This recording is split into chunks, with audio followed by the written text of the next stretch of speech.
Bismillahirrahmanirrahim. Assalamu alaikum. Dear students, how are you? So today we are going to do some questions related to exercise 6.3, and we have already completed from question number 1 till 5, and today we will do question number 6 and onwards. In this exercise particularly we are talking about the relationships of fractions, percentages and decimals. So in some cases you will have to compare fractions with decimals. In other cases you will have percentages and decimals, and in some cases they'll all be together. So you need to understand the conversions. Like if in this question we talk about, it says which two fractions are equal to 0.6. We are provided with a decimal and we have to figure out that to this decimal, out of these four fractions, which one is equal to it. So you have two options: either convert this decimal into fraction, and that's very simple.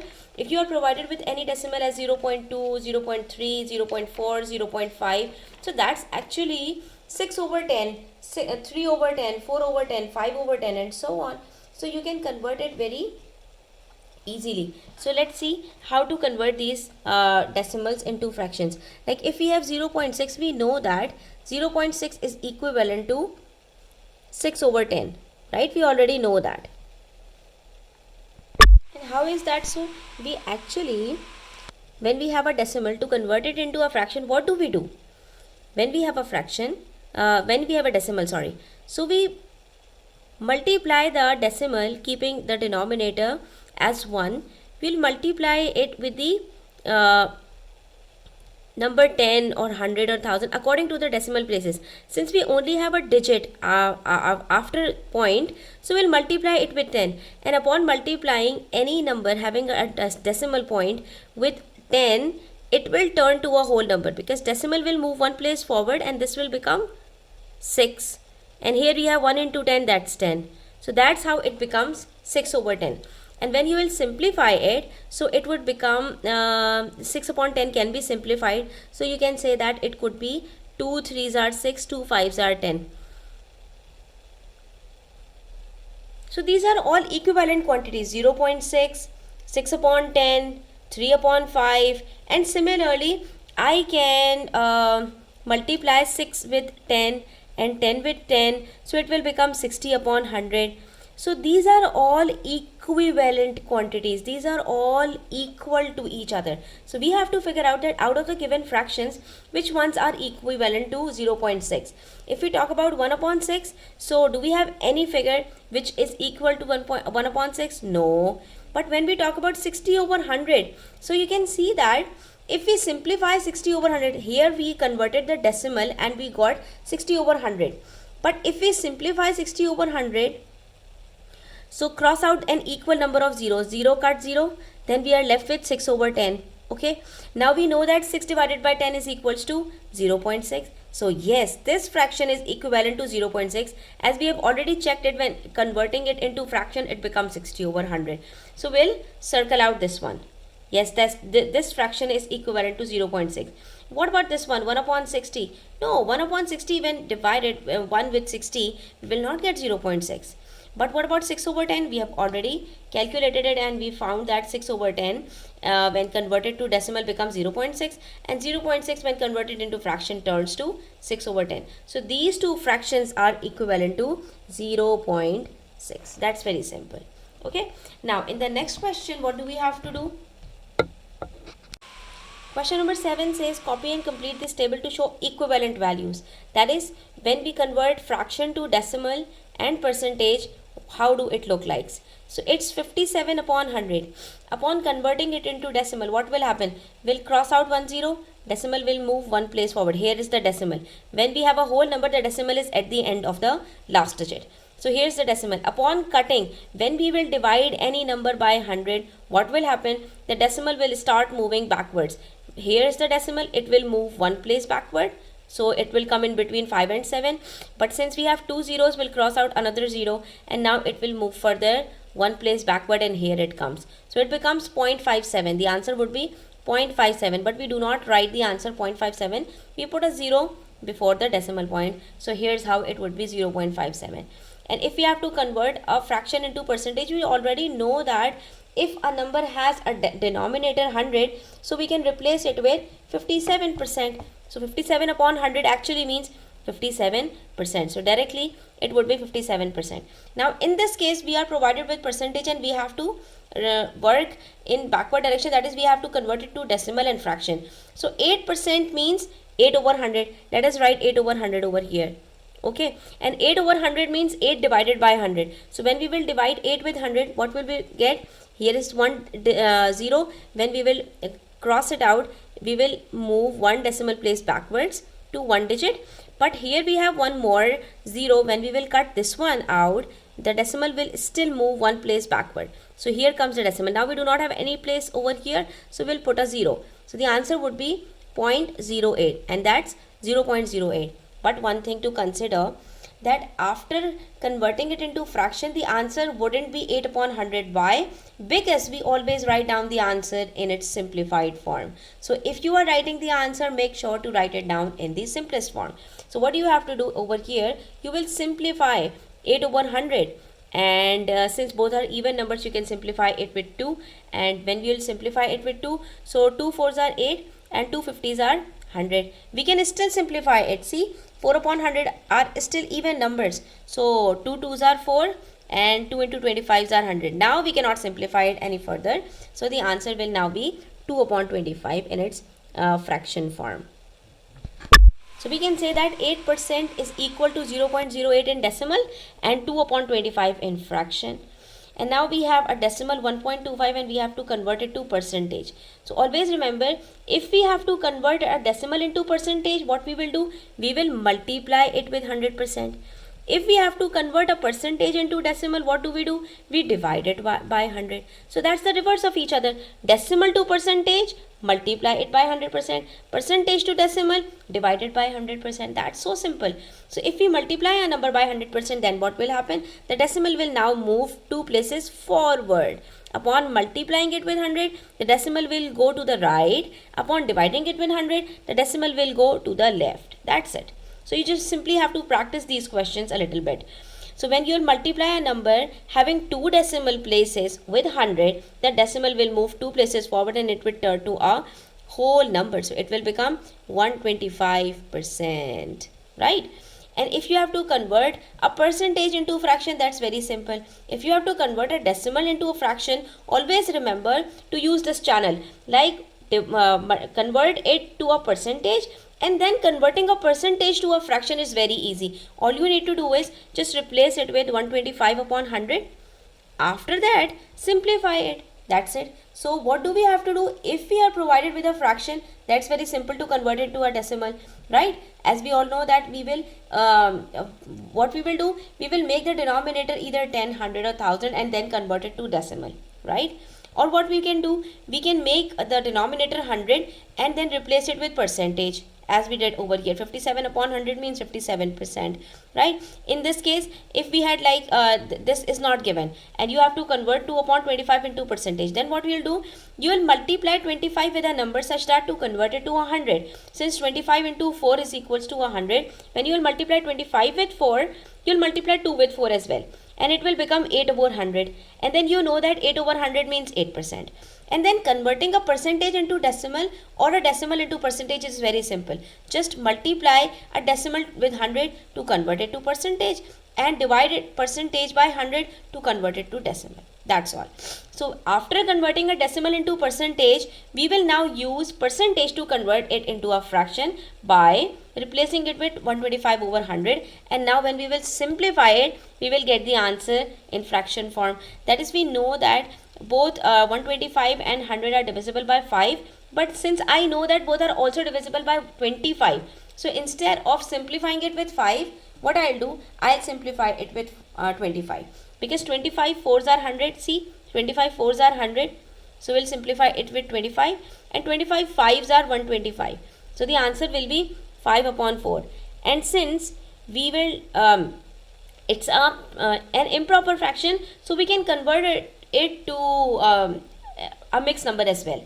Okay, how we can do that? By dividing 5 by 4, by dividing the numerator by 4. So 5 divided by 4 is equals to 4 ones are 4. Here comes 4, and the answer will be 1 whole 1 upon 4. That's it. So you can write it in either ways, that is 5 upon 4 or 1 whole 1 upon 4, both are correct. But if you will write it like this, that's more appropriate. In the next question, we are provided with the fractions and we have to order them. We have to write them down in the order of ascending order. Like we have to start from the smallest fraction.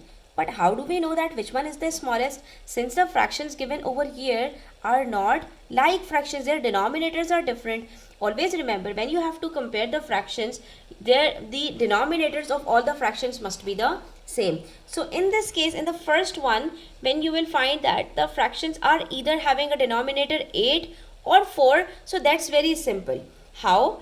What we will do is we will simply convert all the 4s into 8s. See how we will do that. Since we have 1 over 4, 5 over 8, 1 over 8, 3 over 4 and 3 over 8. So converting these in like fractions is very simple. All you need to do is just keep 8s as it is, but for 4s, since 4 is a factor of 8, you can convert it to 8 by multiplying it with 2. But make sure that when you multiply the denominator with any number, you have to multiply the numerator with the same number as well. So you will multiply 1 with 4, 1 with 2 and 4 with 2. Here again 4 with 2 and 3 with 2 as well. So the new fractions you will be having would be 2 upon 8, 5 upon 8, 1 upon 8, 6 upon 8 and 3 upon 8. Here you will find that the denominators are all same, so we can compare their numerators, and from here we will get that 1 over 8 is the smallest, then comes 2 over 8, then comes 3 over 8, then comes 5 over 8 and then comes 6 over 8. Since all of these were not in the same phase, we converted 2 over 8 from 1 over 4, so we'll replace it with 1 over 4 below here, and we also replaced 3 over 4 with 6 over 8, so we'll write 3 over 4 over here. Apart from that, we will write down all the fractions as it is, and this would be their ascending order. That is, we have written all the fractions from smallest to the largest. Now in the second part, when we will have all the fractions in different forms, what I mean to say is one of the denominator is 12, one of them is 4, one of them is 2, one of them is 6, other one is 3. Now what should we do? Since we have 5 different numbers, so in this case students, you have to take out the LCM. And what is the LCM? So let's take out the LCM and let's understand that how we can solve this one. You can see that we have 12 over here. 12 comes in the table of 4, in the table of 2, in the table of 6, in the table of 3. So since 12, the largest number, comes in the table of all the other denominators, what we will do, we will convert all the fractions making the denominators 12. And here's how the fraction will become like fractions, and it will become easy for us to compare their numerators then. So let's see what we will do. See, we have these fractions. 4 3s are 12, 2 6s are 12, 6 2s 12 and 3 4s are 12. See, you simply have to figure out that which number comes in the table of all the rest of the numbers. So here's how we will have 7 over 12, 9 over 12, 6 over 12, 10 over 12 and 8 over 12. Now you can see all the denominators are the same, so comparing them is very easy. We'll write down 6 over 12 first, then comes 7 over 12, then comes 8 over 12, then 9 over 12 and then 10 over 12. Now write down the fractions in their original forms. So 6 over 12 was 1 over 2, 7 over 12 was as it is, 8 over 12 was 2 over 3, 9 over 12 was 3 over 4 and 10 over 12 was 5 over 6. So this is the correct order of writing them down in ascending order. After understanding how to order the fractions, now let's learn how to order the decimals. Okay, so we have to learn how to write the decimals in ascending order or descending order. That's very simple. It's even easier than fractions. What are we supposed to do? We will simply write them down in the vertical order. Here they are written in the horizontal one, and we will write them down in vertical way. How? See, since the numbers are 7.7, 7.07, 7.77, 7.17, 7.71. So what we will do, we will write them down here like this. 7.7. Make sure the decimal will come below decimal. The next one is 7.07, 7.77, 7.17, 7.71. After writing them down like this, we will start comparing it from the first digit. Since the first digit of all of these numbers are the same, so we'll move to the second digit, that is the digit right after decimal. Now we will compare these digits.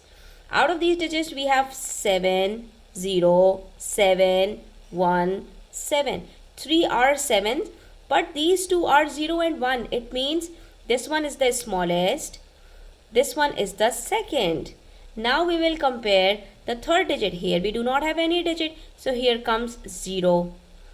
When we do not have any digit after decimal point, we will replace it with a 0. Okay, so what we left with 0, 7 and 1. Which one is the smallest? Of course 0. This one would be the third one. Then comes 1, so this one is fourth, and this is the last. So here's how we will compare the decimal numbers. We will write them down in an order such that the decimal comes below decimal. Then we start with comparing them from the first digit, then the second digit, and the third digit, and so on.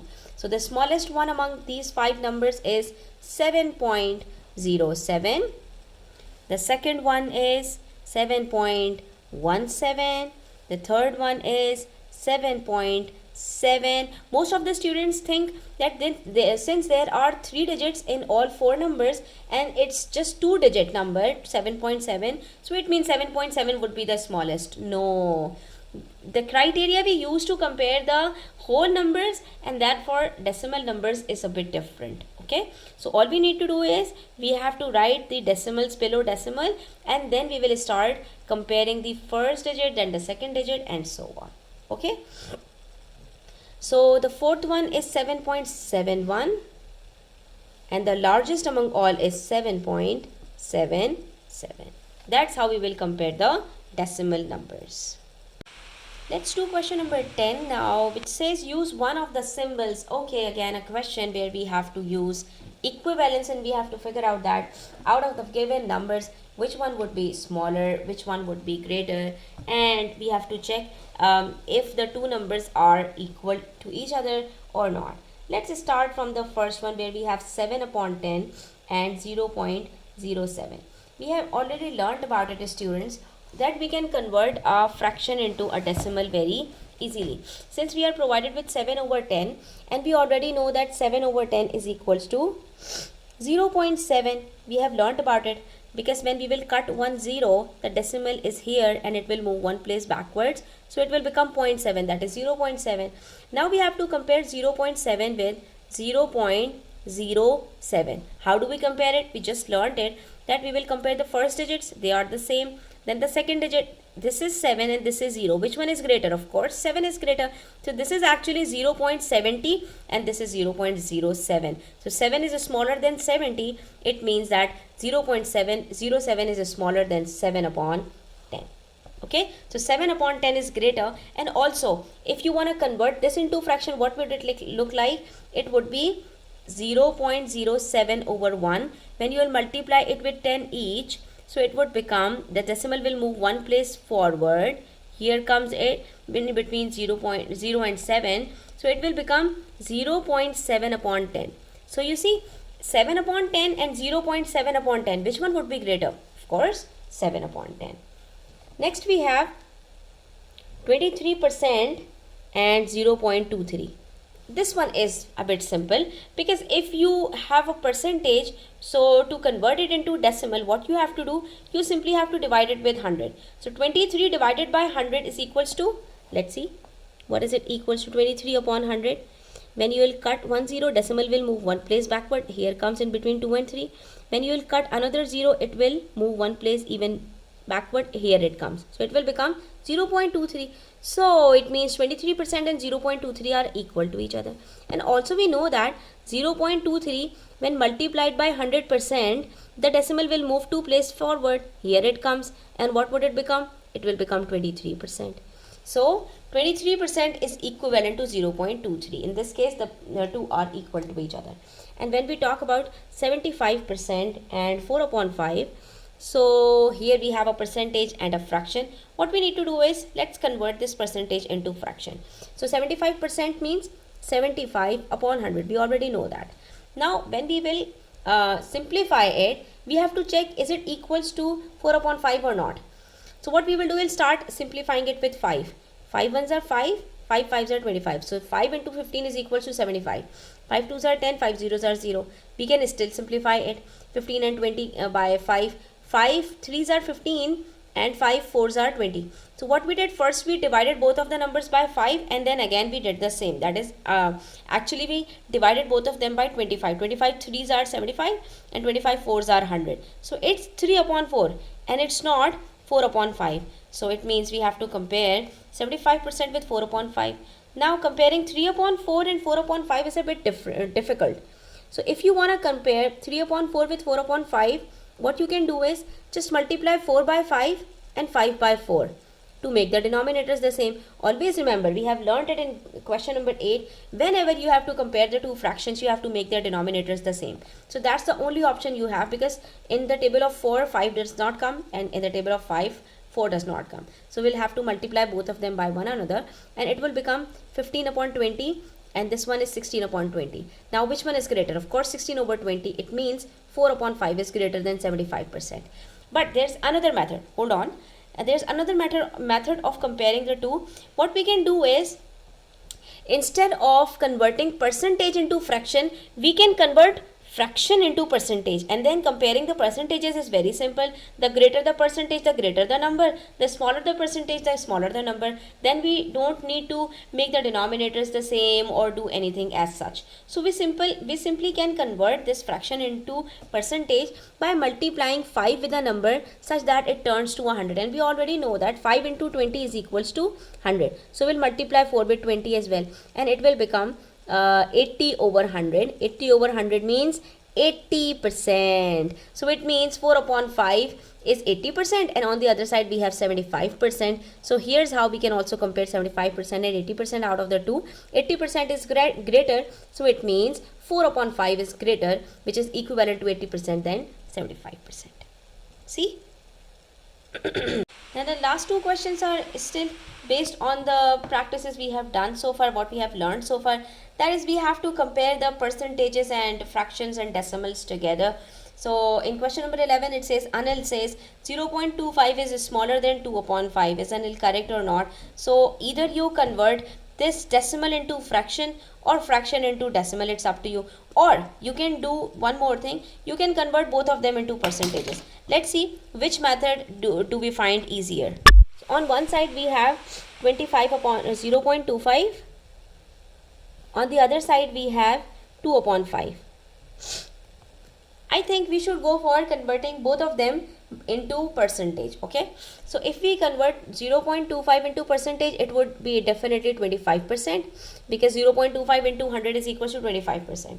And converting the fraction into percentage is also easy over here, because we have 5 in the denominator. So 5 into 20 is equals to 100, and 2 into 20 is equals to 40. So that's 40 over 100, which is 40%. So since one of them is 40% and the other one is 25%, and 25% is less than 40%. So since Anil says 0.25 is smaller than 2 upon 5, so he is absolutely correct. Okay, so we can say that because 2 upon 5 is 40% and 0.25 is simply 25%, it means Anil is correct. And if you want to convert one of them into fractions, like if we have 0.25 and 2 upon 5, so we can compare them by making 25 upon 100. This will become 25 upon 100. Then you can simplify it. So 5 5s are 25 and 5 20s are 100, and this one is 2 upon 5. But see, okay, fine, we can convert this one into 20, as 5 multiplied by 4 and 2 multiplied by 4 is equals to 8 upon 20. By making their denominators the same, we can now compare their numerators. Since 8 is greater than 5, so again we come to know that 40% or 8 upon 20 is, or 2 upon 5 is greater than 0.25. Or what you can do is you can convert 2 upon 5 into decimal as well. So let's keep 0.25 and 2 upon 5 on either sides, and now let's convert 2 upon 5 into decimal. Since we know that 5 into 2 is equals to 10 and 2 into 2 is equals to 4, so it will become 4 upon 10, and we know that 4 upon 10 is equals to 0.4. Now we have to compare 0.25 with 0.4, and we have learned how to compare them. So we'll keep them like this, 0.25 and 0.4. Since both of the first digits are 0, we'll compare the first digit after decimal. This is 2 and this is 4. So 4 is greater than 2, it means 0.4 is greater. So let's write 0 over here to make it more clear, that since 0.40 is greater than 0.25, so it means 0.4, that is equivalent to 2 upon 5, is greater than 0.25. So there are multiple ways in which you can compare two numbers in two different forms, that is fraction or percentage or decimal. Now it's up to you which method do you find easier, which method do you want to choose and solve. Here comes the last question of the exercise, which says write these numbers in order starting with the smallest. Again, what I'll choose, since one of them is in fraction, one is percentage, other one is decimal, again a fraction. So whenever these sort of question comes where you have to write the numbers in order starting with the smallest, and the numbers are given in all forms or in two different forms, so always choose a percentage, because percentage is the easiest way to compare the fractions, and even converting the fractions and decimal is very easy to convert in percentage. That's why to save your time in your examinations, choose this method of converting the fractions and decimals into percentage and then comparing the numbers. So if we have to convert fraction into percentage, what we will do, we will make it 100. As the denominator 10 tens are 100 and 7 tens are 100. So it will become 70 upon 100, which is 70%. So the first one is 70%, the second one is 50%, the third one is 0.65. Again, we will multiply it by 100. So 0.65 multiplied by 100 gives us 65%. And then when we have 3 upon 5, so 5 multiplied by 20 and 3 multiplied by 20 gives us 60 upon 100, which is 60%. So out of these percentages, now we can compare them very easily. See, it just took 1 to 2 minutes to convert all of them into percentages, and now comparing them by looking at them is very simple. Since 50% is the smallest, here it comes at first, then 60%, then 65%, and the last one is 70%. Now we'll replace it with their original values. 50% was 50%, 60% was 3 upon 5, here it comes. So the first one is 50%, the smallest among all, then comes 3 upon 5, 65% was 0.65, and the fourth one was 70%, that was 7 over 10. So this one is the smallest, then comes 3 over 5, then 0.65, and the last is 7 over 10. So students, we have completed all the questions from this exercise. I hope it will help you out, and we are going to do the same questions, the same sort of questions from the workbook as well very soon. So thanks for watching the video till the end. Do subscribe to my channel if you are new, and don't forget to share it with your friends. Take care. Allah Hafiz.